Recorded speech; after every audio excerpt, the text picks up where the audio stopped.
Terme Krka provides rehabilitation programs for patients undergoing hip replacement surgery. For the special needs of these patients, a complex program of rehabilitation services has been devised, which are delivered by a highly qualified and experienced medical team using up-to-date rehabilitation approaches and devices.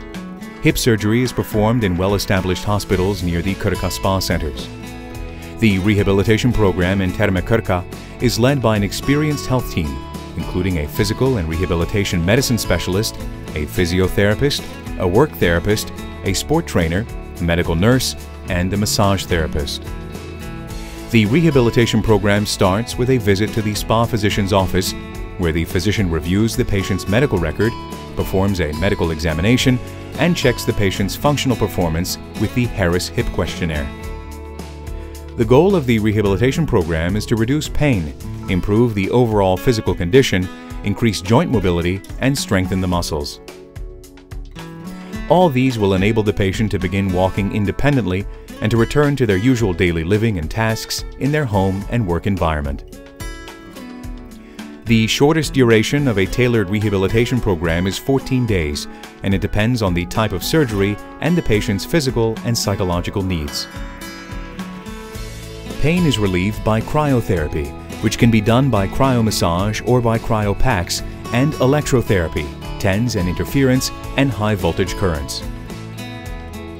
The surgical scar is treated by massage and laser therapy, and, to enhance tissue regeneration, by magnetotherapy and Tekar therapy. Several treatments offered by the spa include the use of thermal and seawater, among them hydrokinesiotherapy, which is a very effective and safe method. It can be performed in the swimming pool or in the Hubbard's bath. Thermal water helps in relieving pain and regaining mobility of the joints and strength of the muscles, and thus leads to faster gait restoration. The beneficial properties of the spa thermal water are its specific temperature, hydrostatic pressure, and buoyancy, which greatly add to the effects of hydrotherapy. The program of rehabilitation includes an individually designed medical gymnastics program, which is tailored to the time from surgery and the type of the surgical procedure. The program is designed by a physiotherapist, who modifies it based on the measurements of the joint mobility, the length and circumference of the legs, muscular status, and gait evaluation.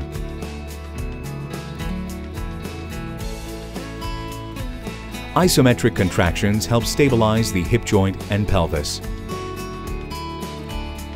These passive exercises are needed to maintain joint mobility and muscle length. Passive movement exercises can also be performed on a kinematic device. Stretching exercises improve tissue perfusion and prevent the retraction of the soft periarticular structures.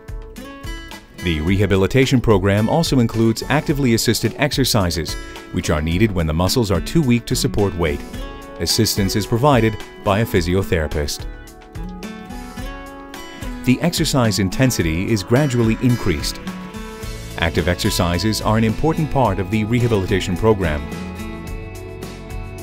Patients perform them by expanding and contracting muscles, using no exercise equipment, only willpower.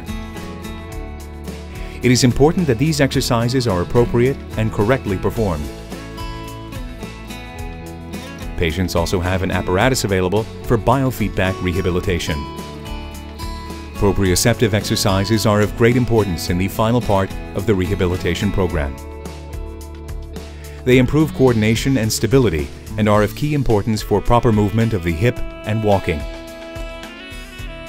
This type of exercise is performed on balance boards, pillows, and rubber spheres, and on biodex devices that allow for the measuring of a patient's progress.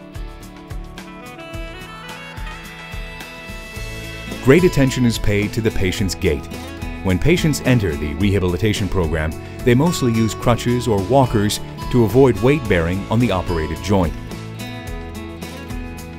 After the appropriate therapy, they gradually begin to bear weight evenly on both legs and learn how to walk properly on flat ground and up and down the stairs.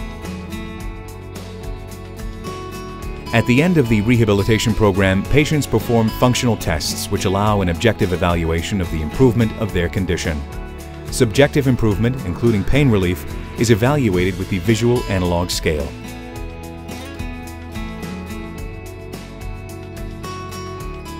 As with any treatment, the success of the rehabilitation program greatly depends on the patient's compliance with the program and motivation. Patient education is provided throughout the program and used to encourage adherence to the treatments and to explain the importance of daily exercise, persistence, and motivation. Before they leave, patients are provided with written instructions on how to continue with their exercises at home.